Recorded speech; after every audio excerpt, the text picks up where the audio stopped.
Remember the spice in November, so let's dive right in.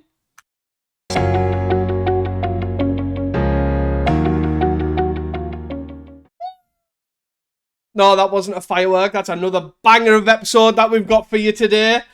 Hi guys, welcome back to Cast and Commons, the show where we talk and discuss all things Pauper. I am your host, Teasdale, and this is my co-host, the Blast Runner himself, Reese. Hello. Was I supposed to hear something there? Because I didn't. I maybe popped the mic, maybe. I was so high-pitched squealing. Oh well, all good fun. You'll have to edit a firework noise in. Before we start, do not forget to hit that like, subscribe, and follow buttons so you never miss an upload. Also, do not forget to give us a 5-star rating if you're listening on Spotify. Really helps us out. If you haven't noticed, with all the fireworky, remember, in England, it is Bonfire night, because, you know, we like to celebrate terrorism. But, yeah, that's all I got. I was going to spill something else, but I've lost my train of thought. I hate Bonfire night, personally, but, because I have a scared dog somewhere. She's hiding, but it's what it is. You been up to much? Not massively, to be honest. I've been playing my usual sort of FNMs and such, but the dual commander at the moment, which is pretty sweet. It's pretty hyped in our area at the moment. We ran our first dual commander FNM basically last week after a bunch of people requested it. And it's like a really sick format. It's like Legacy, but you don't have to play against piles and piles of frogs and Modern Horizons cards.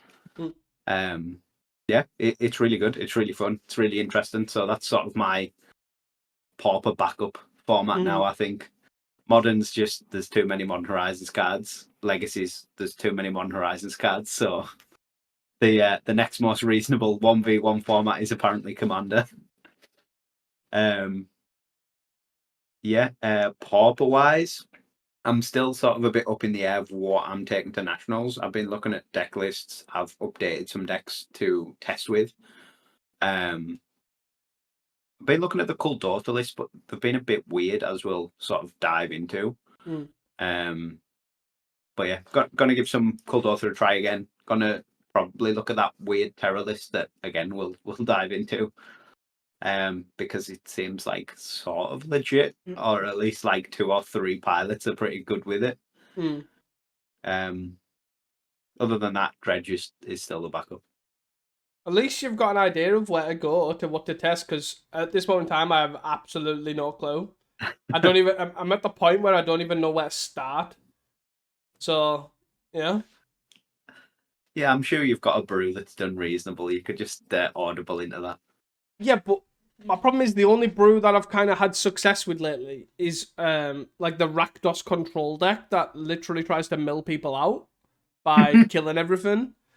And I know I won't be able to play it fast enough in paper. Like, just put a faster win con in it. Excuse me. Easier said than done. Easier said put some than done. Exhumes in. Exhume your trolls. Yeah, I don't know. It's just a very, very... I'm really struggling with what to play consistently. Like, I can play a deck that does okay, and then I'll play it 3 more times, and it'll just absolutely bomb out. And I think that's probably... I think the problem... Well, not the problem, but the state of Pauper at the moment is most of your thing is what do you not want to verse and hope you don't verse it. Like, there's so much matchup lottery at the moment that, like, you just gotta roll the dice and hope. And I don't think I'm at that point where, especially looking at the last few English paper events, it's like, this is not what I would expect to verse. Like, I seen one person posting the verse, like, Rakdos Madness, like, 6 times out of, like, 7 rounds, and I'm like, how am I supposed to predict against this? Like, but yeah, I'm still struggling. I don't even know where to start. I might even just play Mogwarts and just YOLO it and just see what happens. Play the exact same 75 I played at the Northern Pole Run and just hope for the best. Just pretend Modern Horizons 3 doesn't exist for me. Yeah. But I did play a fun brew today. Yesterday. Which was Mono Black Pestilence. Which was pretty sweet. Playing a spicy card from Homelands. Yeah. We all do love a Cemetery Gate. A card which I literally just googled to what black creature has protection from black. It I didn't actually, even think it was on Magic Online. Like, I just assumed something like that is just not on Magic Online. well, it literally is printed once, and it's in like the treasure chest thing, like Palace Jailer is. So that's literally the only set it's in. And the worst thing was I proper duped myself out of tickets. Obviously, I told you earlier that basically because there's not many of them because they're only in treasure chests. And I had like stored credit on GoatBots. I was like, right, I'll go buy them on GoatBots. So I went into the trade thing, opened a GoatBot. They had one. I was like, it's a bit odd. Maybe it's just this bot. I'll buy the one anyways. So I bought the one. Half a tick or whatever it was. Went into the next one. Like they've also only got one. That's so weird. I'll buy this one anyways. So thinking nothing of it, waited for the next one to be available, went down. They only had one. I was like, what is going on? Why do they all only have one copy of this random card? So I bought this card. So I'm, 1.5 ticks in right now? And then literally, as soon as I closed the trade, all 10 bots that I had as buddies just disappeared. Like, they just disappeared off the thing, like, they took them down. So what is going on? Then they come back on about 10 seconds later, and I went in, and they doubled the price. It was a tick each. They'd And seen. this is why you use the GoBot delivery service. So so you get them all for the price you want to pay. I know, but I had the stored credits. So I was like, oh, it's fine. So, but then because it's like every time I go on the website, it's like, oh, you take two ticks for the thing. And I was like, oh, I'm not wasting ticks when I have the stored credit for like three of the four. But turned out the four I had to pay double. The fourth one I had to pay double price for. It was so silly. But for anyone wondering what this card is, it's literally like a 2 and a black for an O5 wall that has pro black. Yeah, that's it. That is literally it. But the important part of it is obviously it's got pro black, so it doesn't die to your own pestilence. Is the reason. It's the only Arsenal or cast down, which actually was all very relevant in the league I recorded with. But cast down. Is it legendary? No, but it's black. You can't target it. With a cast down. Yeah, because it's destroy target creature. It's black. It's got pro black. Oh, it's got pro black. Yeah. Sorry, that was my brain just didn't work there at all. Yeah, and it's an O5 as well, so you can't die to a Galv Blast. It was actually quite fairly relevant to be fair, but the big problem I had, to be honest, is I versed 3 refurb familiar decks and I seem to just die to refurb familiar. Because everything costs 4. So, or is expensive, let's say, that you say the good cards to answer refurb are stuck in your hand while they're going, turn 2, double refurbs, I got you, kind of thing. Yeah, it was. Yeah. Well, yeah, I'm sorry. It was a fun league, fun deck. I also played in the challenge on Friday. I thought I would do actual testing, and I don't know if anyone who listens here makes content, but you 100% play worse when you're on camera than when you're playing not on camera, because you like actual gameplay is the last thing you think about. You just like, oh, am I talking? Because like, for example, my the software that I use, Time Bolt, you cut dead air by obviously talking, and obviously you don't want to miss key like parts of the game. So you have to talk at random points to like make sure that you don't miss a key point in gameplay, so you don't like have a whole turn just disappear for no reason. So I'm sitting there thinking, I need to talk here, I need to talk there, and all that sort of stuff, and you're thinking about all sorts of different stuff. So anyways, I just decided to just play the challenge and not record, and I played the black-green sacrifice Glee version, not the full sacrifice, but like Glee with the Shambling Gaston. It was pretty good. I actually, I can guarantee you I will not be playing a challenge anytime soon again, but yeah. But it was fun. I enjoyed it. Just a bit disheartening to come like top 32 and not make your money back, which is weird for a challenge. Like obviously old challenges you could go 3-3 and make your money back. Yeah, I think because you went 4-2 as well. Yeah, so I went 4-2. I feel like just 4-2 you should make your money back. Yeah. Like but a bare minimum, because it's just then decided by breakers. Like a bunch of 4-2s will make the money back, and a bunch of 4-2s won't make the money back, which is sort of a bit weird, like a weird place to be. Yeah, so for reference, everyone who was 8th up until me, which I ended up 20th, was all 4-2. Mm. So the person who came 8th, I don't actually know who it was, so I don't know if they ended up winning, but say obviously person from 9th ended up with more than their prizes plus chests, etc. And then I ended up with 200 play points. So I didn't even get my money back, effectively. Which is a bit like sucky, really, to be fair. And maybe that's probably how the prize structure should be. Maybe top 8 is this, and then it's record based. Maybe after that is maybe a way to fix that. You know, like a league is like if you're 5-0 you get this, if you're 4-1 you get this, all that sort of stuff. Maybe that's how they should fix it, because it's a bit mid to like literally play for 6 hours, end up with a really, I'd say an overall pretty good record, and then like I'm like I couldn't play another challenge with the prizes. Like the record, if you had better tiebreakers, you'd top 8. Yeah. Like the eighth place had 4-2 as well. So yeah. But yeah, I guess it's affected by the changes in the prizes that obviously happened a few months ago now. Yeah. If they hadn't changed, you would have probably you would have made your money back. You would have probably got a little bit more as well. Yeah, like the last 3 challenges I played was way before when they made the changes the first time. One I played Poison Storm and 3-3. The other one I 4-2'd, and the 3-3 I made more than I did today, like that time. Yeah, like which is rough. Which is exactly.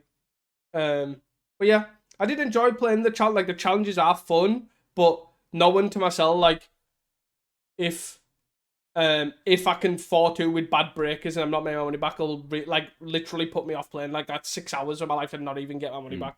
Because I know I would realistically, in playing a random deck like I generally do, I would either, I know I'm not likely to go in and win very rarely, because like I know there's a chance, but you know what I mean. Like I'm playing like a random pile usually, so I'll usually like average. I'm thinking 3-3, 4-2 sort of thing, and then knowing that I'm nowhere close to getting my money back, just off putting. For me personally, like obviously, if you know what I mean, because I'm half the time I'm going into do the best I can with a pile. I guess it's different. Like if you start recording them, it's probably a bit different because you're actually getting content out of it. Yeah, like. But obviously, like you say, you play worse when you're recording. Exactly. And it was a deck like I was considering taking to nationals, so I was like, right, I need to get some actual testing in. And that was sort of the thought process behind it. It was more testing this time than content. Like I've recorded the last 2. But if I'm more solidified on like a brew, like say like food or like Rakdos control, I would record it and just put it in the challenge for sure. But yeah, bit of a tangent. Sweet. Bit of a tangent, but yeah. Should we move on to some news? So yeah, go for it. There was obviously the Element games at the weekend. We haven't received the deck list, so if we do receive them next week, we might end up covering them. But that did happen last weekend just gone. Obviously, if you would like to give us a follow on Twitter at Casting Comments 1 above my head, if you are watching it, of course. Check us out. We obviously do retweet a lot of pauper decks. A lot of these like sort of top 8s that we've seen as well, like Luffy and Walker and stuff like that. We have obviously retweeted them, so you could have seen them before we've even recorded this. Look at that. Moving on to Nationals update. We have obviously the waiting list open. All the extra tickets are on sale, but you really best be quick if you are even considering, because there's 2 tickets left. So we're on currently 142 out of 144, which is pretty mental. Yeah. To even think about. Yeah, it's sick. It's giving me anxiety even thinking about going in that room with 144 players, I'm not going to lie. But it's all good. My Hermit and Druid days, I'll leave the house and I'll take a big deep breath and be a big boy. It's all good. Play some paper cards. Yeah. Try and remember how to shuffle. I'm going to struggle. I'm going to have to print out my deck list on a page. Because I can't, that's sideboarding things, the thing that's hard for me. As soon as I'm sideboarding, I'm like, wait, what's my deck list look like? I struggle. I've been gifted with Magic Online for too long. But yeah, that is basically it. Obviously, if you are interested, like the ticket sales, the ticket description where you buy your tickets will be obviously below in the show notes. So check them out. But be quick because there's only 2 tickets. And there's no secret back room. There's no cupboard that we can add another 10 seats. This is the venue is full. Yeah, the venue is full. So We've had to kick out the locals who were gonna play Commander or some board game or whatever they were gonna do. Like that's it, all Pauper, Hmm. which is sweet. Anyways, we'd like to move on to the challenges. Yeah. Move on to the one I played, and I'm not. some I'm not some here. some pretty good ones this week. To be Mm. fair, the one you played in was pretty well attended for a Yeah. Friday. Friday the 1st, there was 59 players, so nearly getting to that 64 magic number, which is sweet. If the Mm. Fridays can get to like 64 size as well, that'd be ideal. Mm. First place was Blue Black Fair. Second place was sort of Pingerburn, sort of Kuldotha by Ish. Weber, which we'll go over. Third was Grixis Affinity. Fourth was Blue Black Terror. Fifth was Jund Glee. Sixth, out of nowhere, Flickertron, just showing up. Seventh was another copy of Grixis Affinity, and eighth was a copy of Kuldotha. And then the two near misses. Ninth was Walls, again, doing really well out of nowhere. And 10th was a final copy of Kuldotha. I guess starting with the most interesting one to me is Weber's Pinger Burn, Kuldotha Burn. Mm. I'd hesitate to call it Kuldotha because it has one Kuldotha in. But essentially it's the creature package, so Clockwork, Percussionist, Tomb Raider, and Epicure as four ofs. Supplemented, I guess, by four Kessig Flame Breathers. Then your normal sort of card draw package with the four Symphs and a couple of implements, but also four Rens Resolves. And then just the burn you would expect sort of to back it up, 4 Lightning Bolts, 4 Gal Blasts, 4 Chain Lightnings, a couple of Ender Festivities, 18 lands, so an extra land on the usual Kuldotha sort of mana base, and then a one of Improvised Club, and a one of Kuldotha. So, yeah, I don't know if it's more a take on Kuldotha or a take on Pingerburn, or sort of both of those things at once. But it's pretty sweet. I've seen like Weber run lists like this before. Obviously prior to like the Clockwork Percussionist ad, but like a hybrid of Kuldotha and Pingerburn. He seems to like the Flame Breather sort of Impulse Rend Resolve package quite a lot. And Improvised Club as well seems to be a very Weber card. It just sort of shows up in his red decks just randomly. But yeah, sweet to see not a non-Kuldotha red deck, but a very different red deck doing well. Yeah. I would like to talk about the Luffy's Affinity in third, but I also first of all want to touch on the fact that obviously Blue Black Fair made like obviously a resurgence. Sort of semi out of nowhere. It's not like none of the cards are out of the ordinary.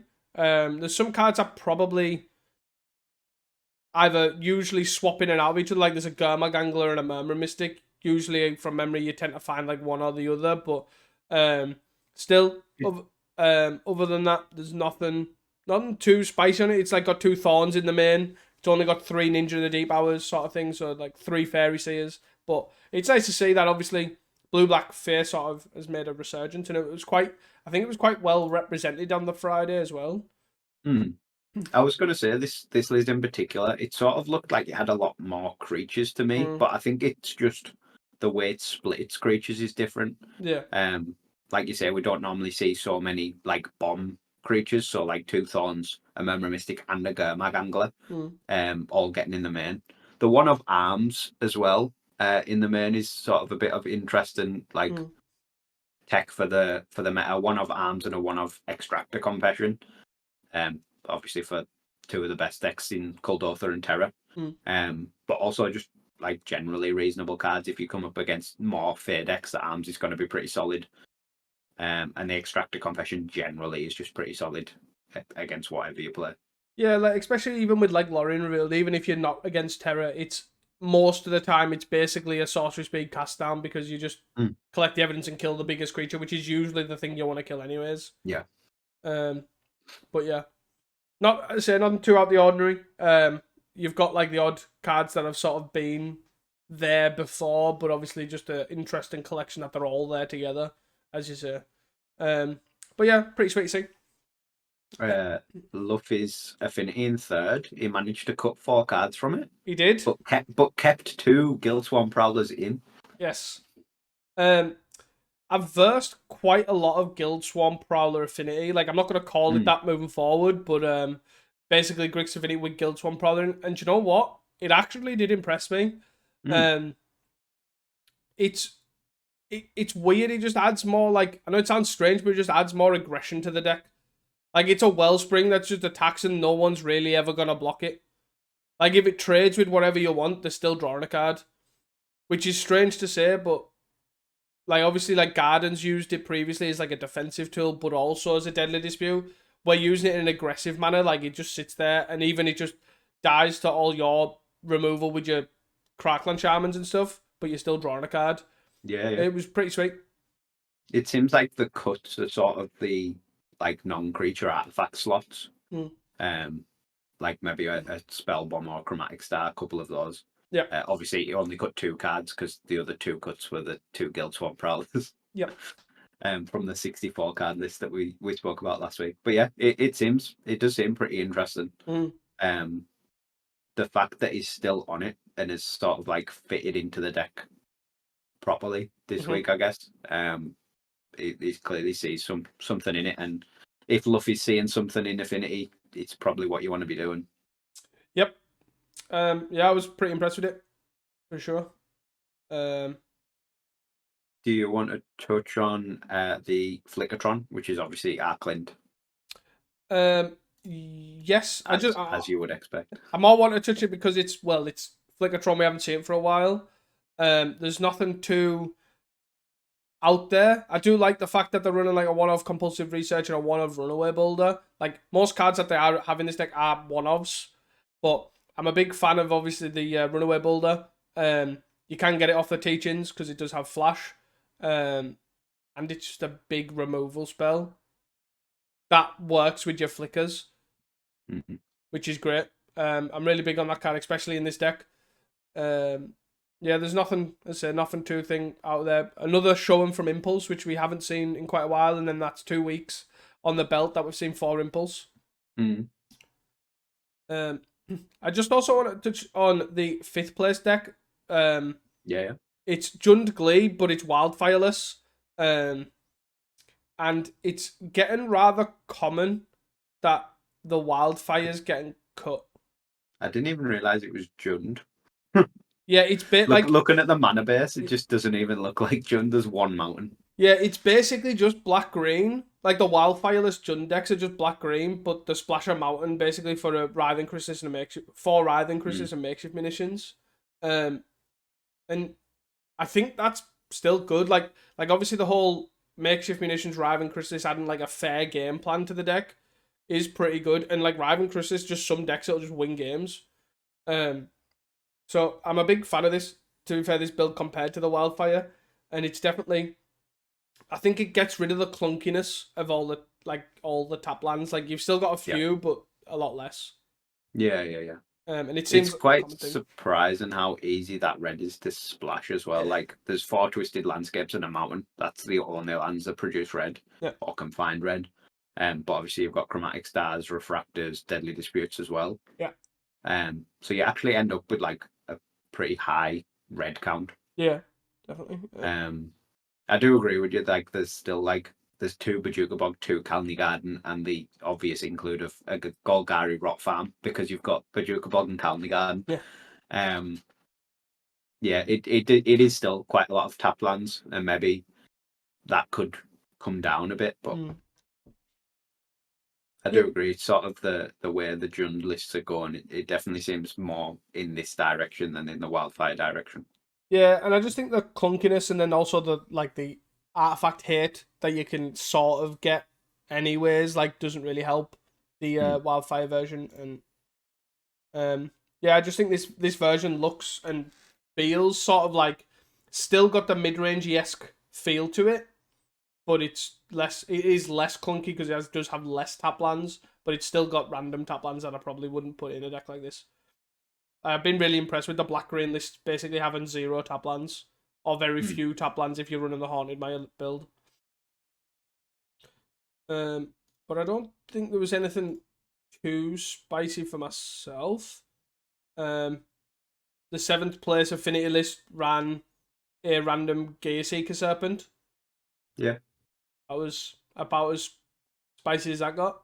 The Kuldotha list in 8th looked fairly stock from my. Oh, it's got Yeah. 2 Reckless I, Abandons, I guess. Abandon. Yeah. yeah, I think it'll sort of get a bit more interesting as we go through the other challenges. But Mm. this Kuldotha list has still got 4 blast runners in. Mm-hmm. Um, a lot of them seem to be switching back to Lackey. Basically because you sort of don't have that much sack fodder anymore. Like implements tend to be the cut for the percussionist, so you lose the implements. Mm. And then like this one, like you say with this one, if you're not playing the Reckless Abundance, like you really don't like sack that much stuff anymore, like consistently to activate the blast runner. But this one is kept 2 implements in, and it's cut chain lightnings basically to facilitate keeping those in and fitting into Reckless Abandons as well to sort of keep this blast runner going essentially. Mm. I've seen Which was it Selka who was playing Cold Author in Leeds, and they were saying that they like the extra land being a that tap land, the the auto autonomous yeah. furnace. Yeah, I've seen that. Which I'm assuming was on Blast Runner, and I guess that sort of helps as well to an extent. Um, I think just the fact that you can just cantrip it when you flood out as yeah. well is really high. Um, Um, but yeah, that's pretty much just a note. The 10th place Yuxa, I'm gonna call them. This mm, was one of my losses. Was this pilot on Mono Red? mm. My other losses was a Paz on walls. Just to And again, a different cold author list mm, once again. It's sort of a halfway house this between the Weber build and that 8th place build. mm-hmm. Um, there's no blast runners, but a couple of flame breathers and 4 impulse effects and 18 land, but just the mountains and great furnaces. Mm-hmm. Mm. But yeah, that was about as exciting as it is. Just for reference, I'm there in 20th place if anyone wants to check me out. I finally decided to play with 6 taplands as well. Just so that you know, after being slating the taplands in the black green deck, I was playing 6, 4 gardens, 2 Mayas. Reference. Anyways, Do you want to move on to the Saturday? perfect timing. Let's go. So the Saturday the 2nd, slightly more like regular player count of 46 players. Mm-hmm. First place, Mono Blue Terror. Second, Grixis Affinity. Third was Elves. Fourth was Jundglee. Fifth was Mono Blue Terror. Sixth was Kuldotha. Seventh was Mono Blue Terror. And eighth was Green Black Fog. And then the near misses. Ninth was Kuldotha. And 10th was Jundglee. So a very, very good run for Mono Blue Terror. Once again, it was the Dragon Wings list that won. I think from what we seen last week, they've basically cut a boomerang and replaced it with an Echo and Truth. Other than that, it's still basically the same. It's got the 4 frantic inventories in the main and the 1 artful dodge and 1 Dragon Wings. And then it's still got the 2 nullifiers in the sideboard as well. The sideboard, actually, I don't know if we touched on it last week, but it's essentially 8 Hydroblasts and then 4 annuls and 2 nullifies. Mm-hmm. So it's like super hard on the auras and the red cards, and then 1 dispel to just round it out. Yeah, basically, like it seems like it's very obviously it's a very dedicated sideboard. It's like here's the red hate, here's the Glee hate. Everything else I'm pretty much good against, I guess. Yeah. Do you know what I think's interesting, which didn't dawn on me until now? I'm thinking obviously Crackland Shaman. So obviously the Dragon Wings gives flying, and obviously we were thinking about last week from perspective of evasion, but obviously a lot of affinities now Crackland Shaman toxin analysis sort of that'll fix all my problems. With Dragon Wings, that's obviously not the case, which is really interesting to me. That obviously that's just like usually just I'll ride. Like they'll Galv blast the Delvers, all that sort of stuff, and then it's all right. Crackland Shaman toxin analysis, I'll fix the rest. And Dragon Wings, it obviously seems it stops that, and it's obviously cyclable and all that sort of good stuff as well, which we talked about last week. So Yeah. which is pretty interesting. I wouldn't be surprised if that plays a sort of part in it. I still don't understand the frantic inventory angle. Yeah, no, me neither. I'm definitely lost on that one. The graveyard draw in the deck that's going to get its graveyard hated out is definitely an odd one. But yeah, it's clearly there's something there. It keeps doing well. The other lists, the 5th place one was the same list, except it had 2 boomerangs rather than the 1-1 split. So it was effectively last week's list almost. Yeah. But I think the 7th place list is Discover End, so it's Discover End's list that it never changes. Yep. With the 4 Demon Inferiors and 3 Ponders. Mm-hmm. So yeah, lots of mono blue terror. I'd highlighted the I think I'd highlighted the 2nd place list, but we basically I forgot that I'd also covered it on the Friday. It is literally Luffy's list. Playing it's Luffy. Sorry, it's Luffy playing Luffy's list with the 2 Guild Swarm Prowlers. So yeah. The other thing I sort of want to mention is the elves list. Like, obviously you're more in depth on the elves, and it's sort of, at first glance I thought it was like a stompy list, right? But it's running the 8 draw spells. And I don't know if that's turned to sort of being normal now or what, but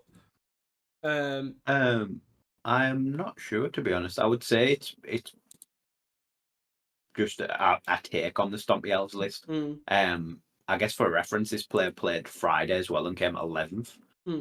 With the same list plus, or very similar list. He had 4 Well-Wishers rather than 2. They put the draw for it on Friday. Oh, interesting. So the Friday, the Saturday list doesn't actually run any Birchlaw Rangers,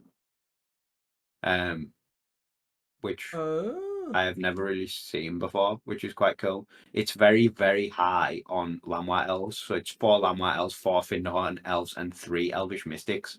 So it's like a super, super rampy Elves list, which then I guess the 8 draw spells make a lot of sense. Yeah, definitely. Their version on the Friday, although it was similar, it basically has cut 2 Well-Wishers and 4 Birchlaw Rangers to up the Lamwhite Elf count. That's interesting. Interesting take, to be fair. It makes sense as well, especially with like Nyxborn Hydra and all that sort of stuff. Like you don't want to be tapping your guys down to obviously make that Man of the Lamb or Elf will be making. Yeah. It's quite sick. This I like it. It runs your favourite of magnifying the sideboard as well, which I know you're quite high on. Absolutely love that card, and especially with all these red decks playing like Tectonic Hazard and the festivities. I'm all for this. I'm all for Magnify anyways, but even more so. But yeah, it is still very much Stompy Elves. It's obviously got the 4 Hydras, the 2 Avenging Hunters, the 4 Ents. But yeah, just a different way to run it, which I think I might try out. It's pretty cool. It's pretty sweet. One deck though, probably not to play at Nationals because everybody in England plays Elves. Truth. And then the last deck I want to touch on here is just the 6th place Cult Author. Basically, just to highlight, this is what I was saying with the people cutting down on Blast Runners. It runs essentially 4 lackeys instead of 4 Blast Runners. Basically, because it runs no implements and 1 Goblin Grenade. So your like sack outs are really low. You're basically relying on Cult Author and your Synths, or Cult Author and any artifact, I guess, and blood tokens. So I'm assuming the idea is just you can't activate it often enough to justify missing out on that extra damage from turn 1. I'm not sure how correct that is. I really don't like Lackey, but it just does seem that that's the way these are trending. My thought is play the Goblin Simulacrum over Lackey. That'd be my thought, and that's a non-serious thought, but I really don't like Lackey. So play the 4 mana, deal 4 damage, sack Goblin. That's an artifact. Play that instead. I could also see it just being like maybe you just don't play that many creatures anymore. Maybe you just cut that slot and go back to the 16 creatures. and just pump up the burn, or maybe put a couple of implements in and a couple of burn spells, like go back to 4 chain lightnings, maybe an extra end the festivities or something. Couple of draw twos maybe. Yeah, I guess then you sort of veering towards where those decks from the Friday will. Yeah, I can see that. I definitely don't like Lackey. I'm not a big fan, but No, I'm not either. yeah, it's definitely up in the air for sure. Be interesting to see what people decide moving forward. I guess the last one I want to touch on is, of course, the 8th place list, just because it's our boy. It's our boy Kirblinxy. Came 8th with, I can't remember the name of the pilot who did it last week, with Green Black Fog, but it was that weird hybrid Gardensy Fog deck, because it ran Mezfiend in the main, Trespasser's Curse in the main. They also tweeted out that they'd also top 8'd. It was RGRZ Gardens Fog, is what they've called it. Kirby wrote, main deck curses were actually pretty good against most matchups, even though I think pretty lowly of the card. Needed a main deck Toxin to win top 8 matchup. They drew very well, but Fog just feels very well positioned, which I agree. Green Black Fog seems very, very well positioned at the moment. It answers quite a lot of the metagame. And I do think some of these changes are pretty good. Like, I do like the whole Troll Thorn Mezfiend-ish sort of thing. I like the concept of Mezfiend, but yeah, I'm still not highly convinced of Trespasser's Curse, because even when it shines, I'm not the biggest fan of it. Like, I don't like Trespasser's Curse against Glee anyways. I don't think the card's very good against Glee, and then I think having it against other aggro decks is probably okay, but again, not massively convinced. Yeah, it just, against other aggro decks, it just sort of means you kill them a little bit quicker, which is never really relevant. Like, if you're in that position anyway, you're probably gonna win. Yeah, I don't know. It's an interesting one. Like, the life gain is not negligible, I suppose. Like, Kirby has cut Weather the Storms down to 1. So maybe against the Cold Author sort of decks, you just need that, like, sort of pseudo Weather. Obviously gains a lot less life than Weather, but something's better than nothing. Yeah, like, literally, like, what is the life gain here? Like, a weather, 2 respite in the Trespasser's Curse, and obviously the Lember's life. Oh, I guess you got Campfire and Lember, so it's not like, it's still got a bit of life gain, but yeah, it's still not massive amounts. Compared to obviously like triple weather. Like, Weather's obviously the best life gain spell, but yeah, I'm still not keen on Trespasser's Curse. Like, if Glee's your bad matchup, like, Trespasser's Curse is not fixing that matchup. Like, I'd sooner play 2 Snuff Outs over 2 Trespasser's Curse. For reference, I comboed 2 Rakdos Madness players on Friday playing Glee. Both played Trespasser's Curse, and I killed one of them on 50 with 50 Trespasser's Curse on the stack. To the point where Magic Online was lagging that much, the spawn art didn't show up. But yeah, I'm not a big fan of Trespasser's Curse against Glee. But no, the fact that you can combo through it just sort of kills it for me. If it was like essentially like a Rule of Law type thing, it was like 2 mana that can't combo, I'll be a lot higher on it. But yeah, the fact that if they've just got the right wink on, you just lose to it anyway. Yeah, it definitely like, don't get me wrong, it's useful if you play it on 2 and like they haven't found the wink on. Like, it has uses. Like, don't get me wrong, like, obviously there's been times where I've had to like weather or do something like to try, or even like safekeeping my guy to gain 2 to 2 more triggers to then use that mana to then draw spells, all that sort of stuff. Like, there is times where it's okay, but the fact that as soon as you find that wink on, they can still win is silly to me. Yeah. But yeah, that's what you see. Obviously, Kirblinxy being the master he is with Fog naturally, and then also with this list is pretty cool. Anything else, or do you want to move on? No, that's it. I'm happy to move on to Sunday. So the last challenge is Sunday the 3rd. 68 players, so back to our above 64 turnouts. First place, Dredge. Second place was the black-green Gorehound Glee. Third was Mono Blue Terror. Fourth was Jund Wildfire. Fifth was Green Red Ramp. Sixth was Blue Black Fair. Seventh was Jund Glee. Eighth was Ponza. Ninth was Grixis Vinny, and 10th was Kuldotha. So yeah, a big challenge, and a lot of sort of, I guess, big upsets in the decks that top 8'd. Like, you sort of wouldn't expect it. Dredge, not much to say. It's basically stock Dredge, just doing the Dredge thing of getting matchup lottery perfect and crushing the field. Yep. I'm assuming you want to start with this Gorehound list.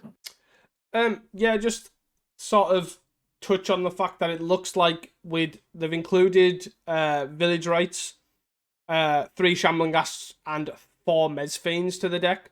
I can't remember what sort of numbers they had previously, but it looks like they've incorporated the whole shambling ghast sort of mini sacrifice package to deal with any problematic cards like Crypt Rats and Crackland Shaman, etc.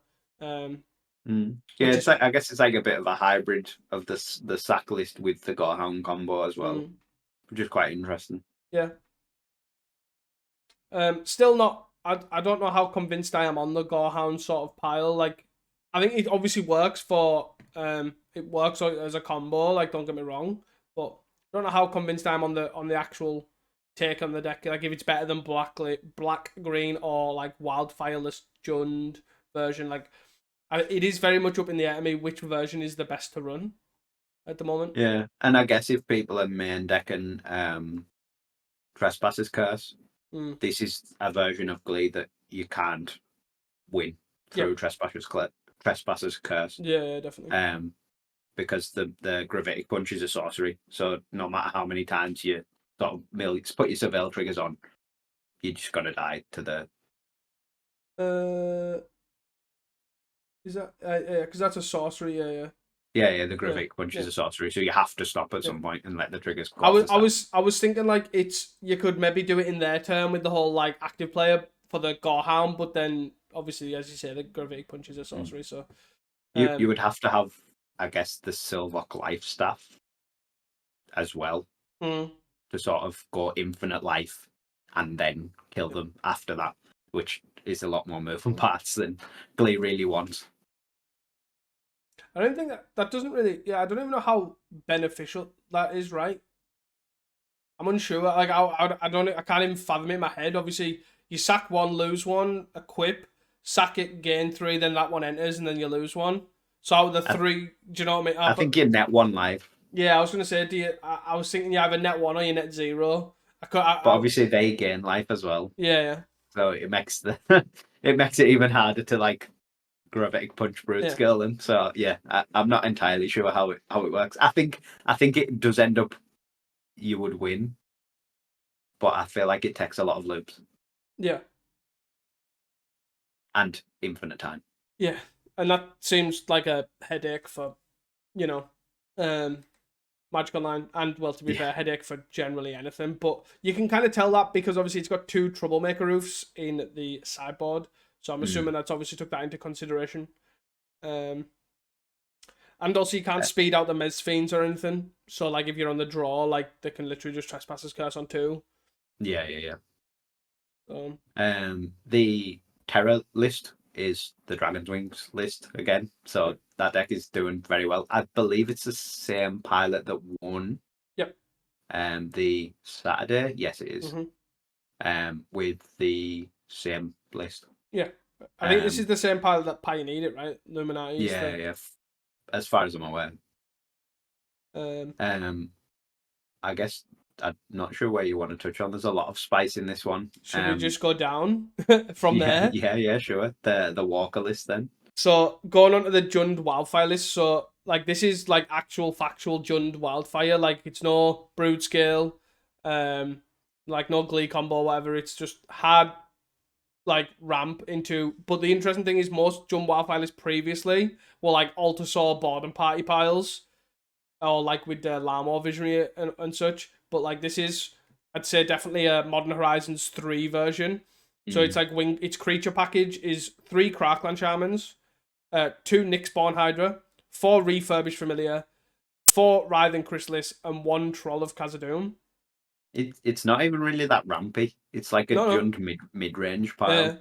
Yeah, it's really cool. It is very much like old school Jund mid-range, like beat down with creatures. Yeah. And kill all their guys. The thing I really like about this deck is effectively it's got like the the good stuff of Affinity, with obviously like not the goods of Affinity, but like the good sort of side of Affinity in my eyes, like the refurb, the Wellspringy, Blood Fountainy threats with Deadly Dispute, your Toxic Analysis and your Crackling Charm and stuff, along with the Galv Blast. But then you've also got Writhing Chrysalis in there as well, which is great. But then the thing that really caught me, like I versed this when I played the Mono Black Pestilence deck, really thing that caught me off guard is Nyxborn Hydra.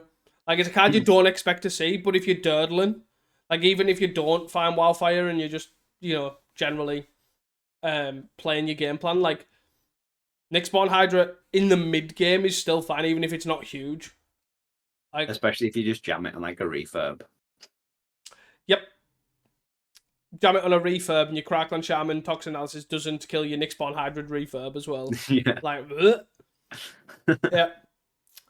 Or even putting it on a Crackling Shaman and then it survives its own ability. Mental. This list is pretty sweet. Like, the only thing, I look at this deck and I feel like it should have more kill spells, but I actually don't think it needs it. It's got like 3 Crackling Shamans, 2 Toxin Analysis, and then 4 Galv Blasts. And I look, but this is from my like Gardens, like Rakdos control perspective. I feel like it should have like 20 odd kill spells, but it's basically just got Crackling Shaman, Toxin Analysis, and Galv Blast, and that's obviously enough. Like, Writhing Chrysalis is killing enough things as it is, let's be honest. So, sweet deck. Really cool to see. I will definitely be trying this out for a video, for sure. It's definitely a fun one. Definitely. I guess moving down to the 5th place, the Green-Red Ramp. Yep. I believe this was a Walker deck, I think I've seen on Twitter. It's essentially like quite a lower to the ground Green-Red Ramp. Yep. There's no Lord of the Rings cycle guys, and there's no Altasaurs. And essentially you just max out on Nyxborn Hydras, Jewel Thieves, Repurposes, Spawn Parties, Bannerhide, Crew Shock. All-Star. For anyone who hasn't seen it, obviously Modern Horizons card. 4 mana 4/4 Trample. That is Reinforce, which basically you can pay 2 and discard it to put 2 +1/+1 counters on another creature. And Scavenge, which is like Reinforce from the graveyard, basically. Like you pay a mana, exile it from the graveyard, and put counters on a creature. So basically like quite a mana intensive, but also just reasonable 4 mana 4/4 Trampler. Yeah. The thing I like about this is it's because they've maxed out on like the Green-Red Ramp has now, like 4 Arbrels, 4 Utopia Swarms, 4 Wild Growths. It maximizes that. I feel like you often get 4 mana on 2 quite a lot, and it just is another Writhing Chrysalis for that. But then it's just a good guy, even like if you play later, as you say, it's got Reinforce. If you don't find the time to play, it's just a 2 mana pump spell. And then also Scavenge later on. Like you probably get late in the game and you could probably do both in the same turn. Just give it +2 counters and then Scavenge, put 4 counters. So you're putting 6 counters on for 9 mana. Yeah, it's a lot of mana, but obviously when you've got nothing else in hand, as Green-Red Ramp tends to do, it's pretty spicy. But yeah, interesting. I like it. There's no dual lands. It's literally just 13 forests, 3 mountains. And the mountains, I believe, are basically just for Borden Parties and Chrysalis. Yeah. And sideboard cards. And then even the sideboard's pretty interesting. It's a sideboard pack again that Walker's like sort of utilized, which is 3 Hissing Iguanas, 4 Seal of Fire, 4 Vines of Vastwood, and 4 Sandstorm. And for those that don't know, Sandstorm is basically an Electrickery for 1 green, but it only hits attacking creatures. And then Hissing Iguana is sort of like a Trespasser's Curse, but red. It's like 2 and a red for a 3/1. That whenever another creature dies, you may have Hissing Iguana deal 1 damage to target player. Or Planeswalker, but that doesn't matter. And then we all know what Seal of Fire and Vines does at this point. Yeah. It's a very anti-Cold Author, anti-Glee sideboard. Yeah. Which is sort of the only 2 matchups that you want to avoid, really, I guess, with Green-Red. Yeah. Which is pretty sweet. I also do like the fact that you can put the Bannerhide in the bin with Rumble, and you've just got like a 7 mana +4/+4 in the bin. Pretty sweet. And a lot of ways to make trample. Like a lot of your creatures have trample anyways, like your Hunter and your Bannerhide and your Jewel Thief. And then Nyxborn obviously has trample and gives trample to basically anything. Yeah, I think that's one thing it benefits from is obviously there's no like rancors and stuff that we were seeing in green red previous to this to like try and break the board states. Mm-hmm. It sort of has it built in because you've just gone up on so many more like trampling threats with the obviously for Joe Thief and for Hydra now and for Banner Hide. Yeah. Moving down. Just touch on obviously GN playing on Sundays. Yeah, again, 6th place, Blue Black Fair. Looks like Out Zero's first place list from the looks of it from the Friday. And then again, just to know, not really too fussed about the 7th place list going into too much ale, but it's just Jund, Wildfireless Jund. The only thing Jungly. is, I think they've Jungly. They've I forgot we've got to differentiate that now. There's a Jund Wildfire in the top 8. But yeah, there's basically I think they chose Nadia's Nightblade over Bloodrat Invoker, which the last time we seen it Friday, I think chose Bloodrat Invoker from memory. And then we get to 8th place. Yeah, Ponza. and it's just actual Ponza. It exists. Yeah, I'm not even too sure what to comment on this. Obviously Ponza, I guess, where did it die off? Like just after Modern Horizons 3? Yeah. I'd say just after getting of Modern Horizons 3. Like, I think occasionally people played it, but that's sort of it. It seems like a Ponza that's updated, obviously, to include the Modern Horizons 3 stuff. So it has 4 Rumbles and 2 Repurposes and 4 Chrysalis. But outside of that, it's basically what you would expect with the 4 Thermocasts and 4 Acid Moss. Yeah. The 7 enchantments rather than the full 8 that the Green Red Ramps sort of shifted to. Yeah. And I guess it's cut down on. It's only got 2 Generous Ents. There's no Oliphant. Yeah, I don't know. I think of this. Obviously, if the Glee decks aren't playing, while like Bridges, I guess it sort of appeals to me a little bit more. But I still think Ponza's a bit outdated. To be fair, like Blown Up Lands is not good. I think my biggest worry with this would be it's early players are pretty hard committed to that land removal being good. Because you've only got 2 Repurposes and 4 Rumbles, which aren't really doing anything for your board. Yep. So yeah, if you like you turn 1 you play a guy, if turn 2 you can't make 4 mana, you essentially do nothing. You've only got 6 3-drops. So in a world of Kuldotha being like really good and obviously Terra being really quite quick to make big guys, it doesn't seem like the best place to be. Yeah, no, I agree. But obviously comes 8th, so if you can spike the right field, you can get there. Definitely. I don't know if you want to touch on anything else. Obviously there's a 10th place Kuldotha, but I think it's the same person, Mr. Twin, with the lackeys. Yeah, it's just a lackey build. My final note is obviously Out Zero came 9th in the Sunday challenge, but decided to change it up and not play Fair and play Affinity. Play normal Affinity as well, not the Prowler. Clearly didn't get the memo from Luffy. But yeah, just pretty stock Affinity, right? There's 3 Galblast rather than 4, I guess. Yeah. For an extra toxin. Yeah. Anything else to add? No, that's it. Yeah, so just quick shout outs. Obviously, shout out to Kirby for all the data, which we haven't really touched on this week. They're a bit, it's a bit sort of all of us, but we will sort of touch on it with the hot takes because some of them sort of mean that. But obviously, there's a lot of spice, like a lot of elves, Blue Black Fae, etc., all that sort of stuff, what you don't normally see. So there's a lot of new, like sort of different archetypes in the table, which is quite nice to see. Shout out obviously all the grinders, Out Zero, GN, Walker, Weber, obviously great to see. PFP, Arkland, obviously great to see. Out Zero again, Discover N, was it Luminati, the pilot for the Mono Blue Terror. Yeah. Obviously on an absolute tear, great to see. Yeah. That's pretty much it. Oh, shout out to a Paz for ruining my tiebreakers. Cheers. Thanks, man. Appreciate it. Yeah. Anything else? Or hot takes? No, you can do hot takes for last week. Yeah, My first one was that Grixis and Glee will be the decks to beat next week. On Sunday, it seemed that way from the data. yeah. On Saturday and Friday, though, it was not. Kuldotha was very much the deck to beat on Friday. Yeah, it was strange.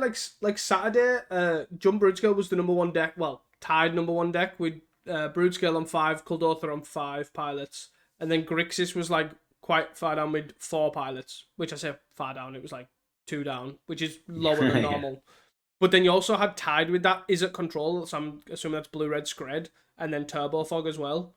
But there is a lot of like random decks below that you're not used to, like Fey on 3, Tribe on 2 pilots, Elves, Dredge. Like there's a lot of decks that aren't normally that high up the table. Just got to say. Yeah. I think that's the thing we're seeing now as well, more than ever, is like even the big decks like Grixis Affinity have 5 pilots, and then stuff like Tribe having 2 pilots. It's like the field's so mixed. Yeah. It's really good. Yeah. My hot take was literally the freest hot take in the world. Like I had zero doubts of this hot take. Is that Dredge will win again, and of course it won on the Sunday. No doubts whatsoever. It was the same pilot as that one a couple of weeks ago as well. Literally changed back to the stock deck. But yeah, pretty sweet, easy. Yeah, Dredge just keep on winning. One challenge a week, just win. That's all it needs. My last one from last week was that Black Green Fog would continue to top 8, and it did get 1 top 8 from Kirby. Whoop whoop. It was still quite like fairly played, as I say. There was like 4 pilots on Saturday. There was 2 on Sunday.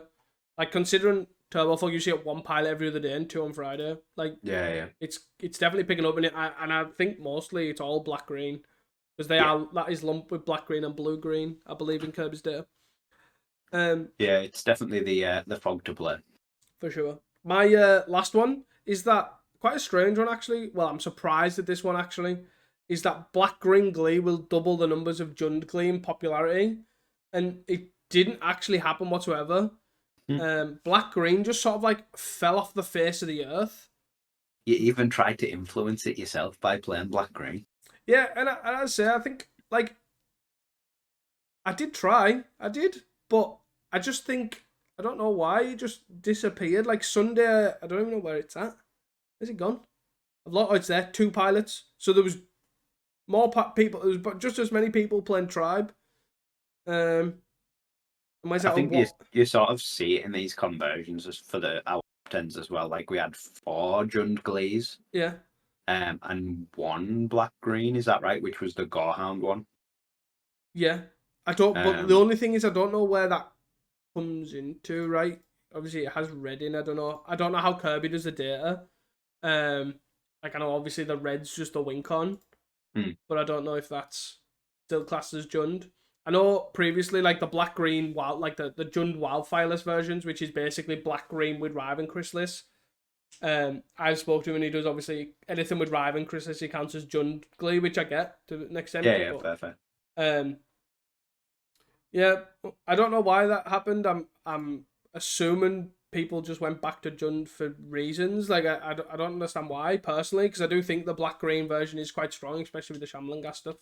Pretty good. Do you want to move on to hot takes for next week? Yeah. So my first one is just Hopium still.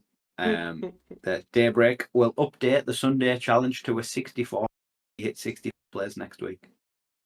Yeah, we keep sort of having 2 weeks of 64 plus, well, usually over 64, and then there'll be a week of something weird happening, like the clock's changing or whatever. And then it'll dip that week, but then the next week it'll hit even harder. So I'm hoping if we keep hitting 64s, that they've got to change it. They did say the word, so we can hope. My next one is that the Jund Wildfire deck, the Walker deck, will take off, and it'll have 2 in the top 8 next week. I think the deck's pretty solid, and it was a good sort of. The thing I like about it was on a Sunday as well. Yeah. So I feel like a lot of any deck that breaks a Friday just falls on its like head the weekend, because it just people may test it on the Saturday and then it not spike, and then that's it. They don't play it. But the fact it's on a Sunday, people have a week to smash it out in a league, and then tune it how they want. And then I'm hoping it'll come back, like absolute massive resurgence, like Jund Affinity. They'll have it with like Enforcers in or something. I don't know. Cool, something. My last one is sort of like a 2-week take. Basically, that Kuldotha's gonna solidify its lists. I could see that ending up back where we were quite a while ago, where we ended up with essentially 2 lists, like a pinger list and a straight up list. It depends, I guess, how much weight people give to Weber's obviously really good result with that sort of pinger version. But yeah, I expect it to it is very up in the air at the moment. I expect it to be sorted fairly soon. Yeah. Well, shock alert for anyone that missed that. The dog just went nuts. But fireworks and all that. My last hot take was that Faye's sort of back. Like, obviously got Sunday and Friday. So I'm sort of hoping him again. Colgates should return, and we'll get one in the top 10 next week. I don't know why you keep doing this. You don't like Colgate. I know I don't, but I look at it and I'm like, right, it has a good this matchup, it has a good that matchup, it has a good this matchup. People should be playing it, and it annoys me when they don't. I think it's just too slow. I think it's just too slow now for Potter. I don't know. I just see I've versed it multiple times in leagues. Like over the past couple weeks, I've probably versed it more than I've versed Kuldotha Red. Like I'm not even like I can't remember the last time I versed Red. But it just doesn't make it to the. But challenges. It doesn't make it to the challenges. Like the deck seems to be performing pretty well in leagues. But what was the? Is it on Kirby's breakdown? Was there anyone playing it in the challenges? Let's have a look. So there. What's it there? So I'm just going from the bottom. There was 2 on Sunday, and it did terribly. There was 0 on Saturday, and there was 0 on Friday. Yeah, so just no one's really interested in playing it. Like the biggest challenge had 2, and it did awful. Yeah, but again, like as we've discussed, like every deck's like avoid X matchups. And clearly, obviously, doesn't get the right matchups, or no one's playing it. So it's also just boring to play. Yeah, I'm not agreeing. No one just wants to play it. I'm not disagreeing with you. I don't say it's not boring, but yeah, I think it's a fairly consistent deck. But obviously, as I say, it's very boring. But people should be playing it because it seems pretty well positioned. Tell people that, then they'll play it. Don't bother me. I play random piles that kills every creature and makes them, get even border. Like, I campfired someone out today. That's how I'm playing. Yeah, anything else, Dad? No, that's it from me. Thank you all for listening. If you have enjoyed this podcast, please do not share it with your friends, your family, your local pauper community, and even your fireworks operator, because, stay safe out there with all them fireworks. That is all from us at Cast and Commons. Until next time, and don't forget to stay hydrated. Peace. Bye.